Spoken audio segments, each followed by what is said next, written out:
Тилекке каршы Ленин райондук сотунун мындай кабыл алган чечими жалпы медиага, жалпы сөз эркиндигине болгон сокку болду. Бул бир гана азаттыкты жаап коюу менен эле чектелбестен жалпы сөз эркиндигине болгон көз карашты демократиялык баалуулуктар болгон сокку болду да.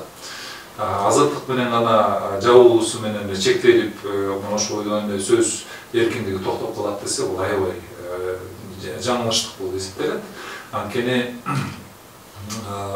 биз эгемендүүлүк алган жылдан тарта, эгер сар эсеп сала турган болсок, Кыргызстан ар дайым сөз эркиндигинин аралчасы болуп эсептелип келген. Кыргыздардын өзүнүн мүнөзүнө ылайык төп келген бул сөз эркиндиги. Кыргызда жакшы сөз бар, макал иретинде деле айтылып келет.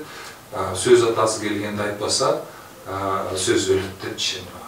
Кыргыздар ар дайым мына ушул демократия жолунда мамлекеттүүлүк, Кыргыз мамлекети болуп турган учурдан баштап эле кыргыз адам катарын, кыргыз улут катарын калыптагандан баштап канына сиңген мүнөз. Медиаларды жабуу менен бийлик эл аралык аренада, эл аралык уюмдарда, эл аралык мамилелерде Кыргызстанда ансыз дагы акыркы берилип аткан анализдерден, акыркы берилип аткан статистикаларды алып келсе, буга чейин сөз эркиндиги кысымга келип атат десе, азыр ушул акыркы кадам сөз эркиндигине болгон түздөн-түз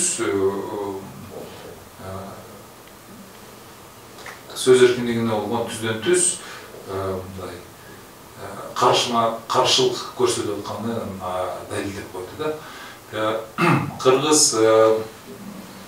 Кыргыз мамлекети эгерде постсоветтик мамлекеттердей болуп, ошондой биздин кошуналар Түркмөнстандагыдай советтер бийлигинен кийин эле билинбестен үй бүлөлүк бир башкарууга кирип кетип, андан ары эгемендүүлүк эмне экенин, адилеттүүлүк эмне экенин, эркиндик эмне экенин билбей эле бир Советтер Союзунан төз эле бир билинбестен кайра бир мамлекет түзүп алган болсо, андай бир сөз эркиндигин билбейт элек да. Бирок биз 30 жылдан бери сөз эркиндигин өзүнчө басым жасап, Орто Азия мамлекеттеринен бүткүл мурдагы Советтер Союзунун арасынан өзүнчө бир өзгөчөлүгү ушул сөз эркиндиги эле, демократиянын бирден бир 32 жылда жетишкендиги бул сөз эркиндиги.